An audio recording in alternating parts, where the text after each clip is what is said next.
am Animelo. Welcome back to my channel. Hope you all have been maintaining your mellow moods out there, and want to wish you a super profundo in this new year, 2022. I wanted to put out a video within the first few days of this new year, get a good start on everything, and since I started my channel as the Hunter x Hunter guy and kind of went into more JoJo's and stuff, it's been a little while since I put out a Hunter x Hunter video, so decided that today I'm gonna be bringing it back to my roots and giving you some HXH content. Alright, let's just get right into it. I wanted to talk to you guys today about Meleoron. I think I said that right. Yeah. He is the Chameleon in the Chimera and arc of Hunter x Hunter. So maybe some of you are sitting there right now thinking to yourselves, why is Animelo doing a video on what many would consider not a big character in the series? And yeah, I'll agree with you, he's not like one of the main characters or anything like that, but I think that Meleoron actually plays a huge part in one of the biggest arcs in this series, so I wanted to give him some spotlight here and tell you why I think he's a great character. Starting with his introduction, when he introduces himself to Gon. So one of the things I find really rad about Meleoron as a character is just how well he's able to read those around him. This is best emphasized when looking at how well he's able to read Gon right away.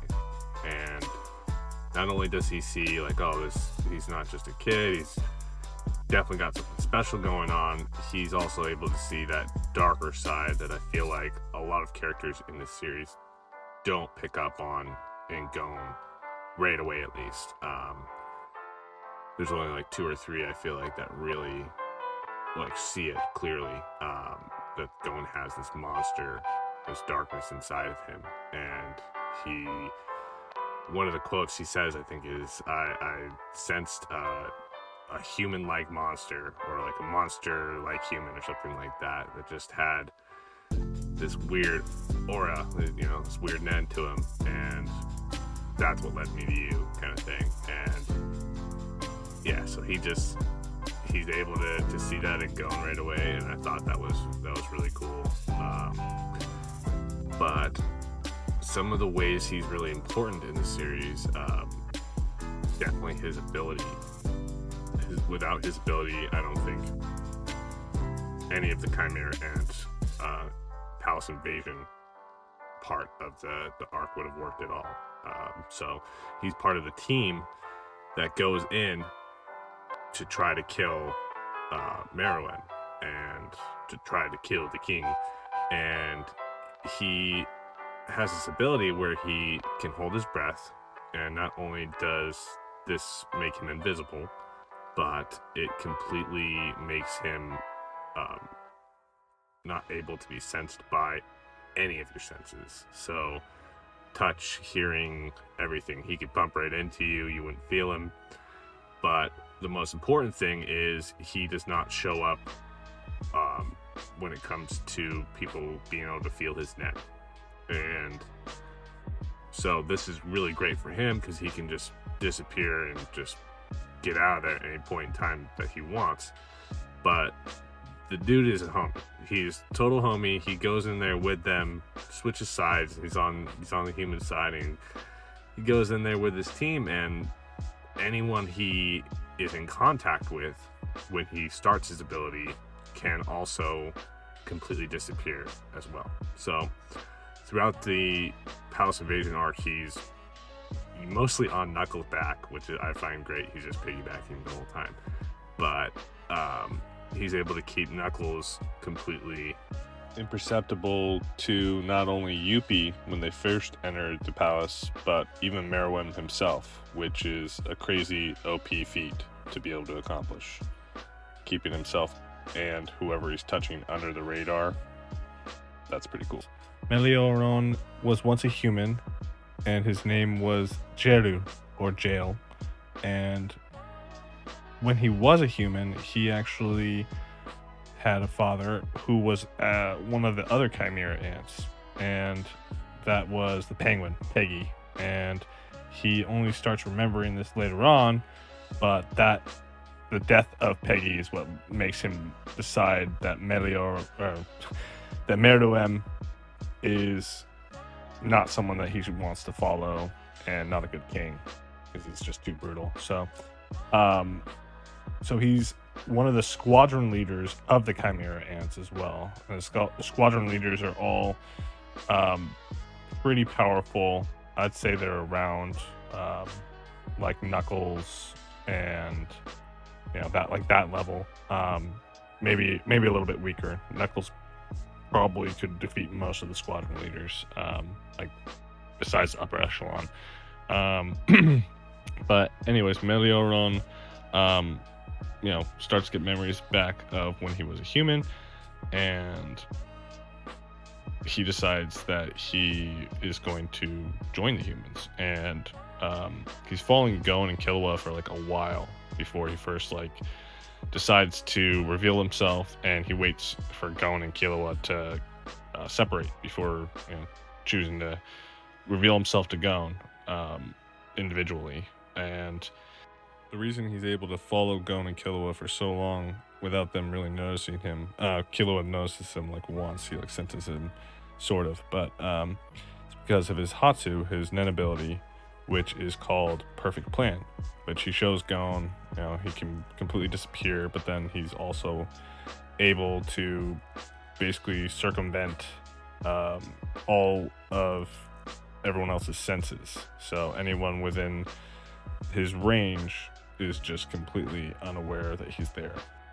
And despite being initially kind of frightened of Gon and his monster-like aura, he shows Gon his ability pretty quickly, and I think that's shows his character a lot. That he shows that he wants to work with the humans, and he's going to make himself vulnerable, and he's going to tell Gon what his ability is. And it's a really big deal to come forward and reveal your Nen ability, your Hatsu, because every battle is like a strategic chess game, and if you know your opponent's Hatsu but they don't know yours, you're at a huge advantage. It's very JoJo's.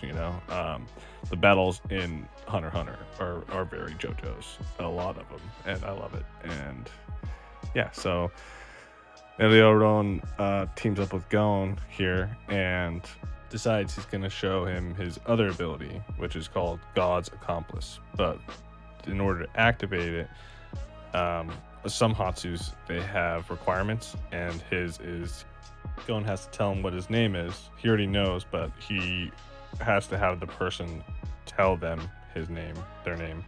And as soon as he does, he's able to transfer his imperceptibility to Gon, and thus make them both invisible from everyone, but only when he is touching them.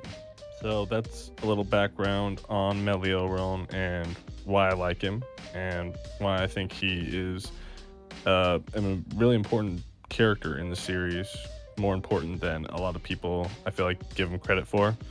Underrated, super cool, rad design. Chameleon dude, and he just has a very minimalist outfit, like his hoodie and the sweatpants and stuff. I don't know, I just dig it, dude. He's just he's homie.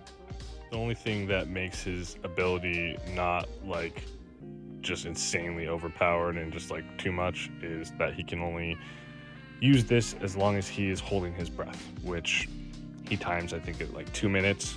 And I don't know, in reality I feel like it'd be more, because Olympic athletes and stuff that train at it are able to hold their breaths for 4 or 5 minutes. So I feel like he would train to be able to hold his breath for longer. But I really don't want to give away too much of what he does in the series and like how he contributes and everything, but now you know his power and a little bit about his character. I will tell you one little quirk of his that I like is that he's super addicted to cigarettes and has withdrawals whenever he's not smoking, for like extended periods of time. So that's a cool little thing about him. And my favorite quote from him in the series is, "There is no line between us. What sets us apart? Surprisingly little." So if you haven't watched the anime or read the manga yet, or even if you have gone through the series before, I recommend you watch/read it again or for the first time and really pay attention to the parts with Meleoron, because I feel like he adds a lot to Hunter x Hunter and he's a really underrated character. Thank you for maintaining your mellow moods with me and a mellow, and as always, wishing you a super profundo, everyone.